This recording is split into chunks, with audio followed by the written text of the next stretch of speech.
After 3 years of sacrifice, my dad left the inheritance to my spoiled sister who'd only shown up 8 weeks ago. I handed over the power of attorney and house keys with a calm smile. "Congrats, Lily," I said. When my dad read my letter, he lost it. "You can't be serious?" he shouted, his face turning red as I handed the keys to my father's house across the polished table, a calm smile fixed on my face.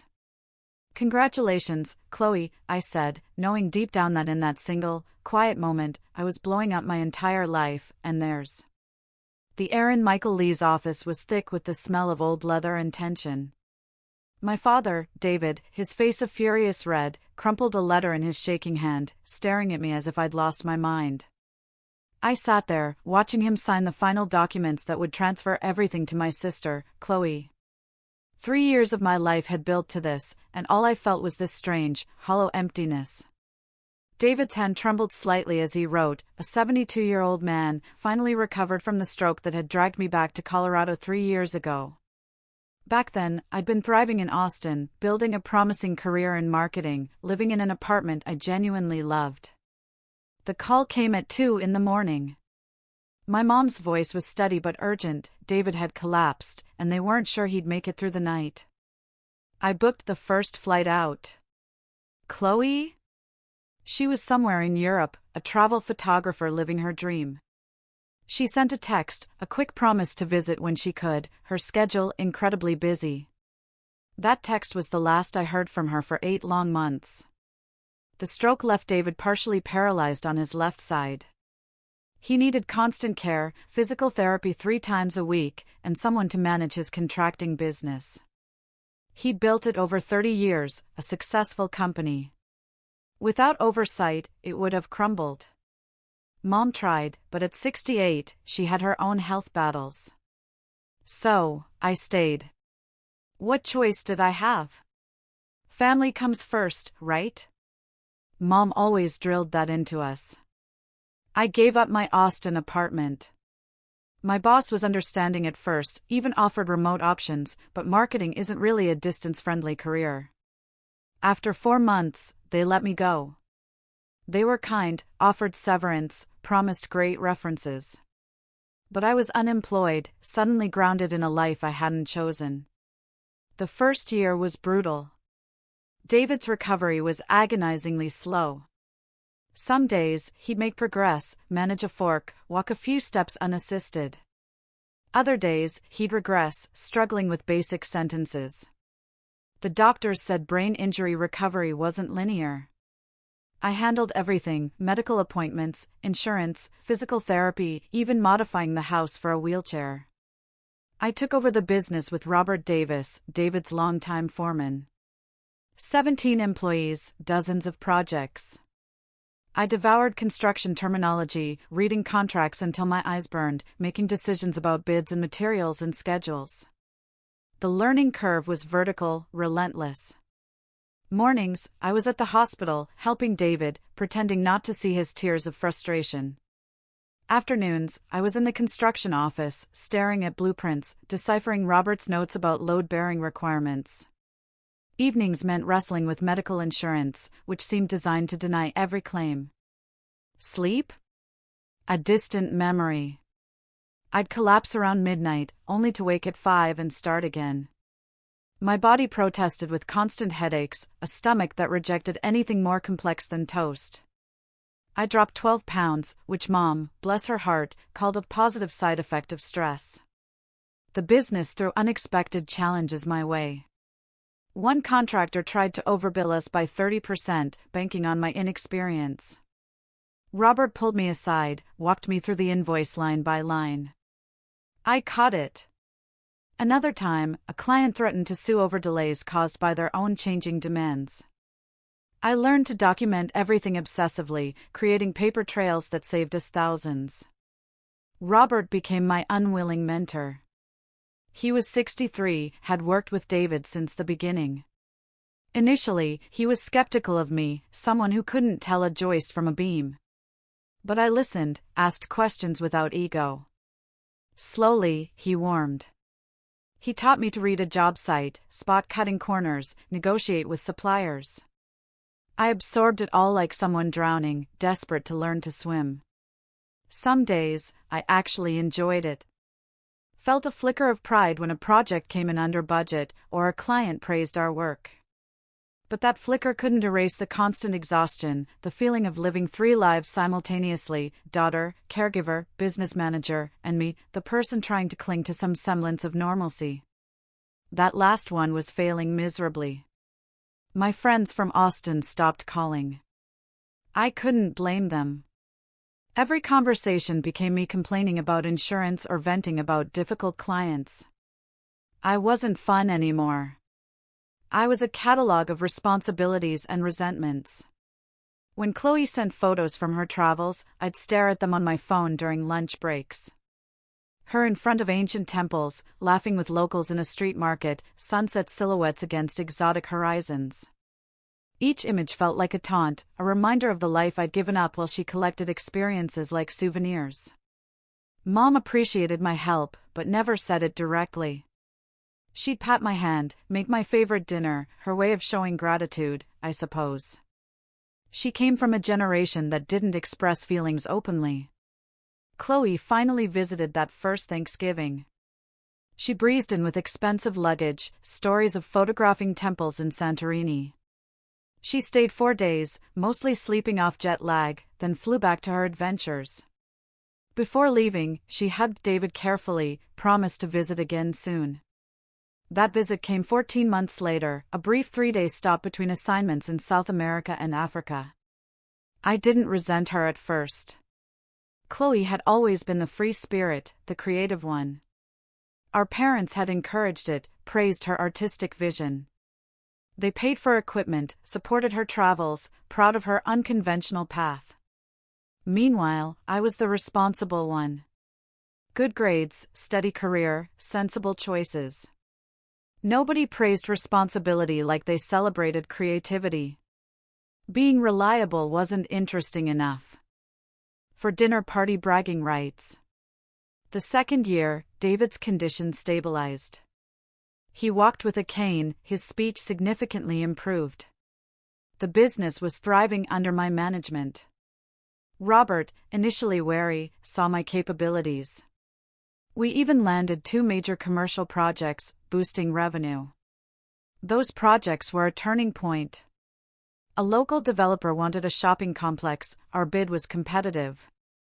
I spent weeks analyzing costs, consulting Robert, crafting a proposal emphasizing our reliability. When we won, Robert actually hugged me. The project ran smoothly because I learned to anticipate problems. Weather delays were buffered. Materials ordered early. Weekly check-ins kept subcontractors accountable. The developer was so impressed, he recommended us for an even larger project. David watched the success from the sidelines, attending occasional site visits, but mostly leaving decisions to me. He'd offer suggestions, which I'd implement if they made sense. Other times, his ideas were outdated. I gently redirected those conversations. Mom noticed the growth, praised my work ethic, though never to my face. She'd tell neighbors how well the company was doing despite David's health, tell church friends her daughter stepped up admirably. But never to me, as if acknowledging my sacrifice would make it too real, too uncomfortable. I started dating Ethan Miller, a local high school teacher. He was patient, kind, understanding about my limited time. We met at a coffee shop where I was working on estimates. He'd struck up a conversation about the blueprint on my table. His genuine curiosity was refreshing. Our first date, delayed twice by work emergencies, was at a quiet Italian restaurant. He asked real questions, not polite surface ones. I found myself talking honestly, admitting I felt resentful and trapped. Ethan just listened, nodding at the right moments, letting me vent without judgment. I felt lighter somehow. We'd have dinner when I could, he'd come over after David went to bed. It wasn't the exciting romance I'd imagined in my 20s, but it felt solid, real. He understood cancelled plans, interrupted conversations. His own demanding schedule meant he recognized the constraints of a life-consuming job. Sometimes we just sat in companionable silence while I worked on spreadsheets and he graded papers. We built a relationship that fit into the narrow spaces my responsibilities allowed, a blessing and a limitation. My friends in Austin had all moved on. I scrolled social media, seeing engagements, promotions, vacation photos from Petra or Iceland. Each post felt like a window into an alternate universe where I'd stayed. I tried not to be bitter. My closest college friend, Sarah, got married that year in Florida. I'd planned to go. 2 weeks before, David developed pneumonia, sending him back to the hospital. I missed the wedding, sent a gift and an apologetic message that probably sounded hollow. Sarah called afterward, her voice careful. She asked how I was really doing, emphasizing really. I gave her the standard response, managing fine, handling everything, grateful to help family. She didn't push, but I heard the unspoken worry in her silence. After we hung up, I sat in my car in the hospital parking lot and cried for the first time in months. Not about David or the business, but about the life I was watching slip away while everyone else moved forward. I was 32, and my biggest accomplishment was keeping other people's lives running smoothly. The realization was suffocating. Then Chloe called, announcing another visit. This time, a whole week. Mom was thrilled, planning elaborate meals. David's face lit up. He asked me to pick up Chloe's favorite wine, make sure her room was perfect. I spent 2 days getting everything ready, all while managing a crisis at a construction site, a wrong material delivery, risking penalty fees. I negotiated a rush replacement, rearranged timelines, then went shopping for fancy cheese and fresh flowers for Chloe. She looked radiant when I picked her up from the airport. Hair sun-bleached, skin glowing with that health that comes from no responsibilities. She hugged me tight, said she missed everyone, felt guilty for being away. That week, she held court in the living room, showing photos from her travels. Mom and David sat entranced, asking about every location, every story. Chloe had a gift for narrative, making even mundane moments magical. She'd photographed a wedding in Santorini, captured sunrise over Petra, documented a music festival in Iceland. I sat through these presentations after long days managing the business and David's care. Ethan couldn't come over, Chloe was using the guest room where we usually watched movies. I felt like a stranger in my own life, watching my family orbit around my sister's temporary presence. On her last night, David announced he wanted to discuss something important. We gathered in his study. He looked serious, formal, explaining his health scare had made him face mortality. He wanted everything in order. He updated his will. The house, the business, his savings. Everything split 50-50 between Chloe and me. Fair, he said. He'd also give me a sum of money immediately, thanks for my caregiving, enough to cover what I might have earned in Austin. It sounded reasonable. Equal inheritance. But something hollow opened inside me. 3 years of my life, my career, my relationship possibilities, reduced to a cash payment for services rendered. Meanwhile, Chloe got half of everything despite showing up for occasional visits. I didn't say anything. I smiled, thanked David for his generosity. Chloe hugged me, said we'd be co-owners of the family legacy. Isn't that wonderful? Brian picked me up late, and I cried in his car for 20 minutes before I could explain. The third year brought more of the same. David kept improving, almost back to his old self. He could drive, handle basic business decisions, even play golf. I'd done my job well, brought him back, kept everything running. But I was exhausted in ways sleep couldn't fix. I'd gained 15 pounds from stress eating. My social life was Ethan and occasional phone calls with old friends. I'd lost touch with my Austin connections. The industry had changed. I was no longer relevant. Chloe visited twice, 10 days each time. Her photography career was flourishing. Featured in National Geographic, a gallery show in Los Angeles. Mom framed one of her published photos, hung it in the hallway. Every time I passed it, that hollow feeling expanded. David's contracting business hit its highest revenue year ever. I'd implemented new systems, diversified clients, built supplier relationships. Robert told me I had a natural talent. Maybe I'd found my calling, he suggested. The comment made me want to scream. Finding your calling should feel like discovery, not resignation. It should be a choice from abundance, not a skill developed from necessity. I was good at it because I had to be. The alternative was watching David's life work crumble. But being good at something doesn't mean it's what you want. I'd lie awake thinking about the marketing campaigns I used to create. The thrill of a strategy. Succeeding, the creative satisfaction. Construction contracts didn't spark that. Robert didn't understand. To him, talent was talent. He'd spent 40 years in construction, couldn't imagine wanting anything else. When I tried to explain the difference between competence and passion, he'd look confused and change the subject. The employees respected me now. Validating, yet hollow. They trusted my decisions. Alex, a younger crew member, told me I should take over permanently when David retired.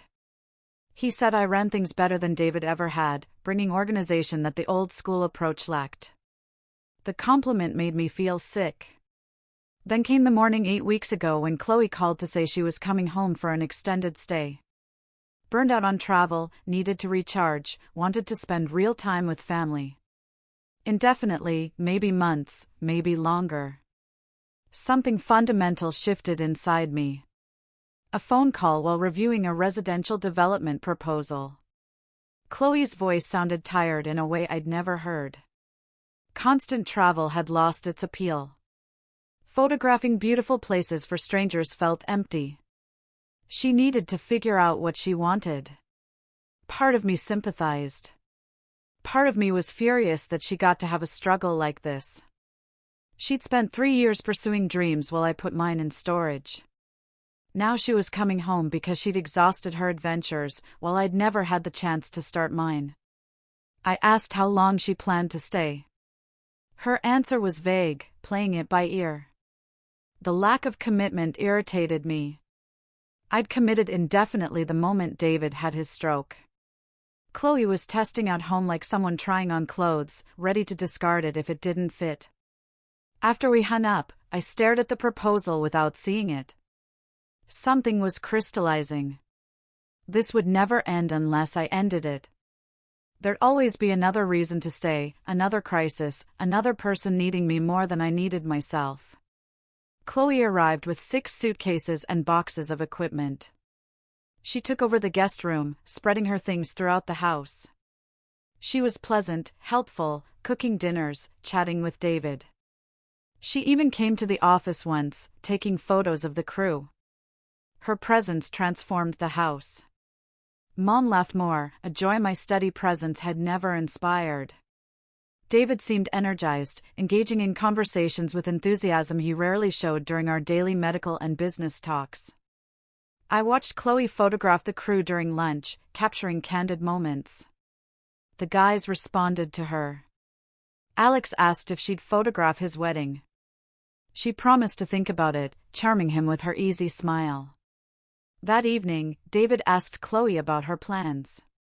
She admitted she wasn't sure. Maybe local photography jobs, teaching workshops. The future was wide open. I remembered being asked about my plans 3 years ago. The answer was simple: stay as long as needed. Nobody had encouraged me to keep options open. My path was determined by necessity, not choice. Mom was happier than I'd seen her in years. Having both daughters home felt like a dream. She'd always wanted us to be close. David started talking about Chloe's future. Maybe she could take over the business's marketing, use her creative eye. They spent hours discussing a website redesign, social media. Suddenly, Chloe was a business consultant, despite zero experience in construction or management. I watched this with growing clarity. The pattern was always there, but I'd been too close to see it. Chloe was the cherished one, the interesting one, whose presence brought joy. I was the useful one, the reliable one, whose presence was simply expected. Ethan proposed to me on a Thursday evening. At a quiet restaurant, everything carefully planned. The ring was beautiful. He gave a sweet speech about building a life, admiring my dedication to family. I said yes. It seemed like the logical next step. But sitting across from him, I didn't feel the rush of happiness I'd always imagined. I felt trapped by another obligation, another role. The reliable daughter would become the reliable wife, then probably the reliable mother. We told my parents the next day. Mom hugged us, started planning. David shook Ethan's hand, welcomed him. Chloe squealed, talked about destination wedding photography. Nobody asked if I was happy. They assumed responsible people are content. The following week, David called a family meeting. Big news, he said. Chloe sat beside him, looking uncomfortable. Mom perched on the armchair, smiling expectantly. David explained he'd been doing more thinking about the future. Having Chloe home made him realize how important it was to secure the family business's legacy. He changed his will. Chloe would inherit the business and the house. She had the creative vision, and she needed stability after years of wandering. I would receive a generous cash inheritance, enough to start my own life properly. Buy a house with Ethan, start a business, whatever I wanted. This way, everyone got what suited them best. He delivered this news as if announcing a thoughtful gift. Chloe tried to argue, said it wasn't fair, but David waved her off. He'd made up his mind. Mom nodded along, adding this made sense given everyone's strengths. I sat frozen, unable to process what I was hearing. 8 weeks. Chloe had been back 8 weeks, and suddenly she deserved everything. 3 years meant nothing compared to her potential and promise. David asked what I thought. His face open, expectant, waiting for me to agree with his wise decision. Something snapped inside me. Not dramatically, not with anger or tears, just a clean break, like a bone fracturing under too much weight. I stood up calmly and left the room. I went to my bedroom, pulled out my laptop. I drafted a letter, choosing my words carefully. Then I made phone calls, setting things in motion. The next morning, I arranged a meeting at Michael Lee's office, the same one David used for estate planning. Michael had handled our family's legal matters for 15 years. He was surprised, but agreed to help. I brought David under the pretense of reviewing business contracts. Mom and Chloe came along. I said it was important family business. Ethan met us there, confused by the urgent summons. We gathered in Michael's conference room. David looked irritated by the mysterious setup. Michael distributed copies of several documents, his expression professionally neutral. I spoke clearly, steadily. I was resigning as David's power of attorney, effective immediately. I was terminating my management of the contracting business. Additionally, I was returning ownership of the house to David's name only. For the past 18 months, he'd signed over joint ownership to simplify estate planning, but I no longer wanted that arrangement. I slid the house keys across the table to Chloe. "Congratulations," I said. "You're getting your inheritance early. Better start learning how to read construction contracts and manage insurance claims. Robert Davis's number is in the office directory." David's face went blank with shock. Mom's mouth opened, but no sound came out. Chloe looked stricken, shaking her head, pushing the keys back. Michael confirmed the paperwork was in order. I'd already signed everything. I was also formally declining any cash inheritance. A separate document waived all claims to the estate. The family lawyer could contest this, but it was legally sound. Then I stood and handed David a sealed envelope. I suggested he read it later, in private. Ethan followed me out of the office, shell-shocked, full of questions I couldn't answer yet. That evening, my phone exploded with calls and texts. I ignored them all. Ethan and I had dinner at a chain restaurant where nobody knew us. I explained everything, watching his face process the information. He asked if I was sure about this, walking away from everything. I told him I'd never been more certain. Then I asked if he'd still want to marry me if I was starting over with nothing. If I moved back to Austin to rebuild my career, would he come with me? The question hung between us like a challenge. Ethan took a long time to answer. Finally, he admitted his whole vision of our future was built around staying in Colorado near his teaching job and his family. A long-distance relationship while I restarted my career wasn't what he'd signed up for. I gave him back the ring that night. We both cried, but I felt relief more than grief. Another obligation released, another expected role abandoned. David showed up at my apartment the next morning. I'd moved out of the family house 6 months earlier, needing space not filled with memories of sacrifice. He let himself in with the spare key I'd forgotten he had. His face was red, his hands shaking. He held my letter, crumpled from being read multiple times. "You can't be serious," he shouted, his voice cracked with desperation. The letter laid out everything plainly. 3 years of watching my life slip away while Chloe lived freely. 3 years of being taken for granted while she was celebrated. The final insult of 8 weeks of her presence earning what 3 years of mine couldn't. I'd written that I didn't blame him or Mom for loving Chloe more. Some people inspired that kind of devotion naturally. But I was done participating in the dynamic. Done being the supporting character in everyone else's story. David tried to argue. He'd never loved Chloe more, he insisted. He just wanted to give each of us what we needed. I needed stability and resources. Chloe needed purpose and direction. It was about different gifts for different circumstances. I asked him a simple question: if Chloe had been the one to stay and care for you, would you be giving her a cash payment and me the business? He couldn't answer. The silence stretched between us, heavy with truth. I told him I wanted him to be happy and healthy. I hoped the business would thrive. But I couldn't keep waiting for acknowledgement that would never come. The reliable daughter had left the building. David left without another word. Over the following days, the calls continued. Mom begging me to reconsider, crying about me tearing the family apart. Chloe saying she didn't want the inheritance, she'd refuse it if that would make me come back. Even Robert called, worried about the business transition. I stayed firm. I'd already contacted former colleagues in Austin. My old boss had recently started her own agency and needed experienced people. She offered me a position starting in 3 weeks. The salary was less than before, but it was a fresh start. I gave notice on my apartment and started packing. Most of my belongings fit into my car. Funny how 3 years of life could be reduced to such a small space. 2 weeks later, Michael Lee called. David had changed his will again. Everything split 50-50 between Chloe and me, including the business. If I refused the inheritance, my half would go to charity rather than to Chloe.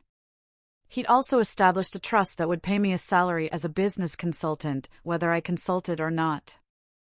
I told Michael to remind David I'd legally waived all inheritance claims. The charity provision was fine. I'd be happy knowing the money went somewhere useful.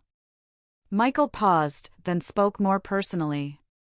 He said David seemed lost, unable to understand how things had gotten to this point. He genuinely believed he'd been doing the right thing, trying to take care of both daughters according to their needs. Maybe that was true. Maybe David's intentions had been good all along. But intentions don't cancel out impact.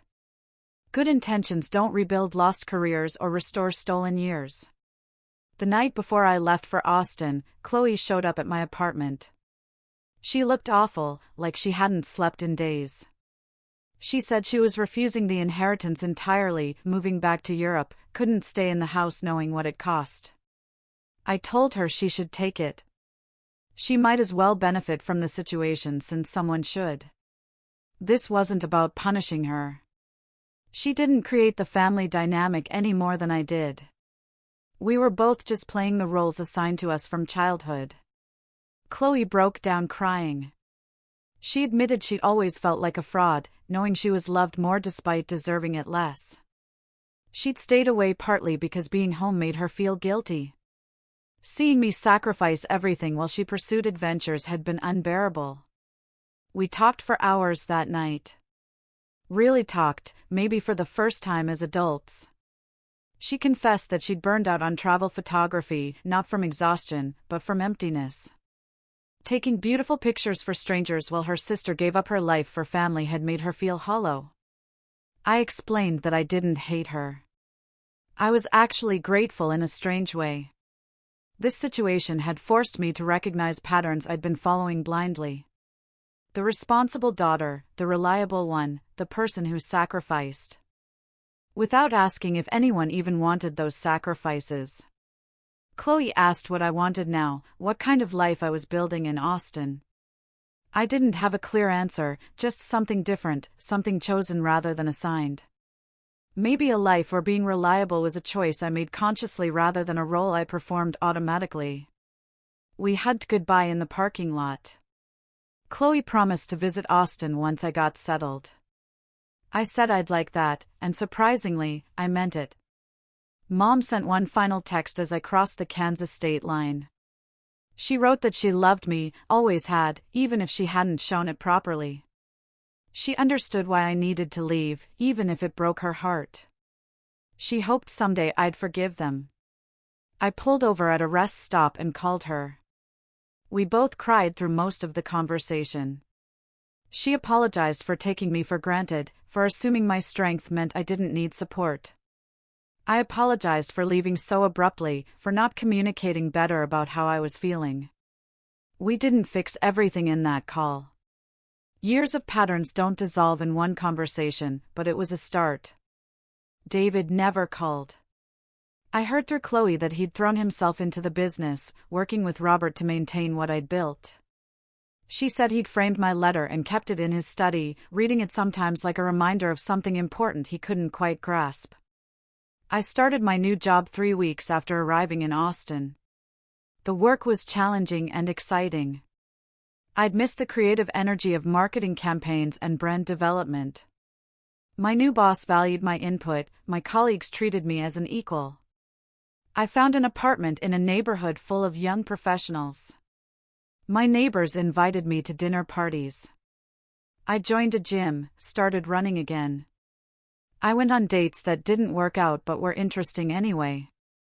I took a photography class and discovered I was terrible at it, which made Chloe laugh when I told her. Life wasn't perfect. I had moments of doubt and loneliness. Sometimes I wondered if I'd overreacted, thrown away family connections over pride. But then I'd wake up on a Saturday morning with no obligations, no one needing me to handle their crisis, and I'd remember why I left.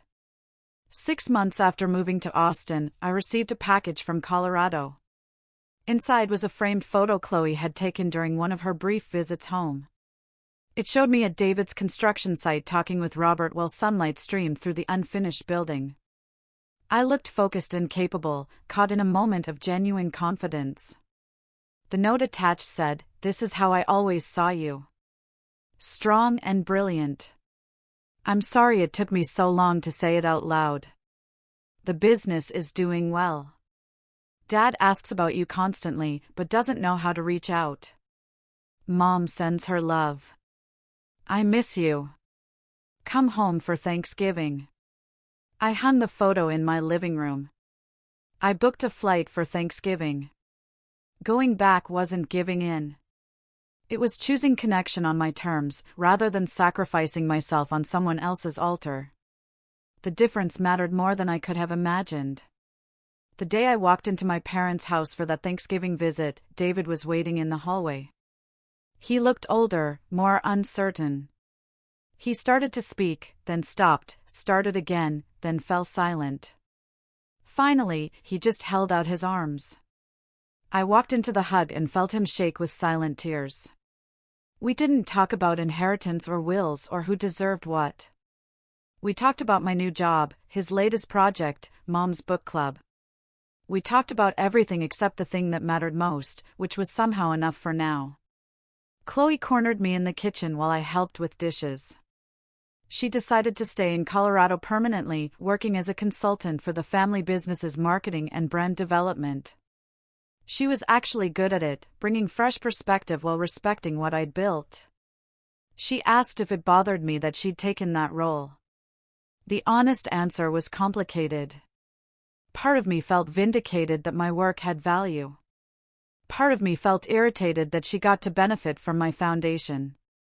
Mostly, I felt separate from it all, like watching a movie about someone else's life. I told her the truth, I'd needed to leave to save myself. What she did with what I'd left behind was her choice and her responsibility. The weekend ended with promises to stay in better touch. Real touch, not obligatory holiday contact. Chloe and I texted regularly now, sharing photos and stories. Mom called every Sunday. David sent occasional emails, awkward but earnest attempts at connection. They were trying. It wasn't enough to erase 3 years of being invisible, but it was something. A year after leaving Colorado, my agency landed a major account. The client specifically requested me based on my work.